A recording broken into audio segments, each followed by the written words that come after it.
Hello everyone, it is Matthew. Welcome back to a brand new video. And today I'm here with a little bit of a different video as I'm going to be doing a roller coaster rankings video. And today we're going to be ranking all 10 roller coasters at Dollywood.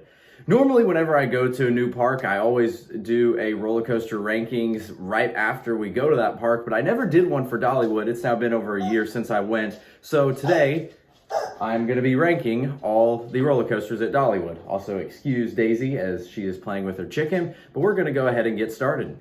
Make sure to leave a like on the video and also subscribe to the channel. Also, if you've been to Dollywood, comment your roller coaster rankings below in the comments. Now though, starting off at number 10 to start off this video, we have Whistle Chaser. This is a kid's coaster. There's no explanation needed. At number 9, we have Blazing Fury. This is also mainly a family ride.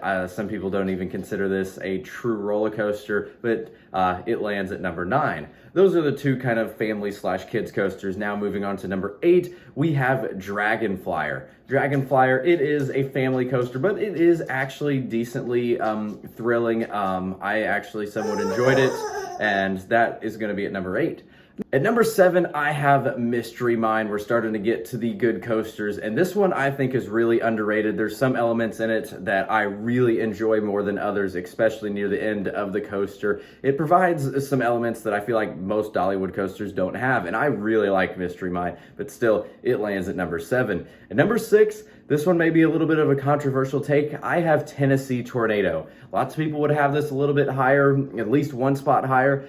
This one was a little bit rough to me, and honestly, it wasn't as impressive as I thought it was going to be. Still a very good coaster, but number 6, I think, for what is one of 2 aero coasters that I've ever rode. It still is riding pretty good compared to some, but I wouldn't say it was as good as I was hoping. Tennessee Tornado goes at number 6. Number 5, we have Fire Chaser Express. This coaster actually really surprised me. It was really good. Obviously, a roller coaster that goes backwards is, to me, gonna make it a lot better. And overall, just being a launch coaster, I really enjoyed this one. Now, moving on to number 4, we have Big Bear Mountain. This one also is a launch coaster, and this one is... What really makes this coaster so good is how long it is, and even though it's not a coaster that has insane stats, it is very just nice pacing and a very fun and enjoyable ride. It really doesn't stop, it seems like, and is a very good coaster. Now moving on to the top 3, I think everybody kind of knows the top 3, but at number 3, I have Wild Eagle. And I'm going to be honest, out of the 3 main wing coasters that I've rode, in between Thunderbird, in between Wild Eagle, and in between Gatekeeper, I think this was by far the worst one.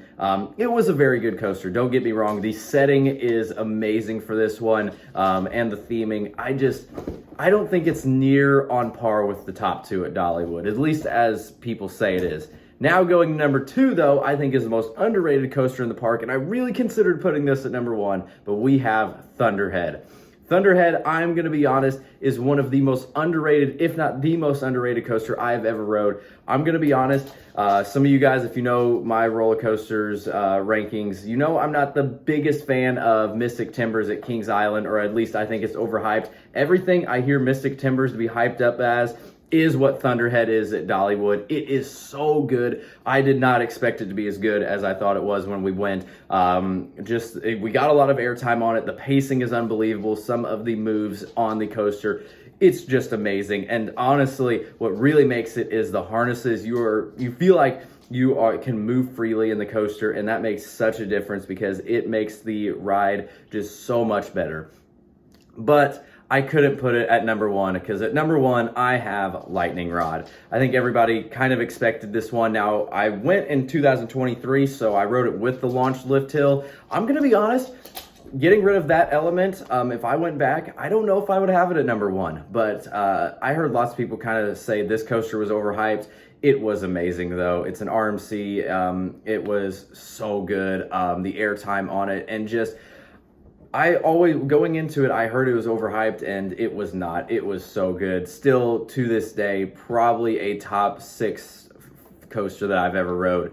It was amazing. And with that, that is my coaster rankings for Dollywood. If you want to see me do this with Carowinds, because that's another park that I haven't done my rankings to that I've been to, if you want to see that, comment down below. Hopefully you all enjoyed. Like I said, make sure to comment your rankings down below. And if you disagree with mine, please don't get mad at me. I know everybody definitely has different opinions on some of the coasters there.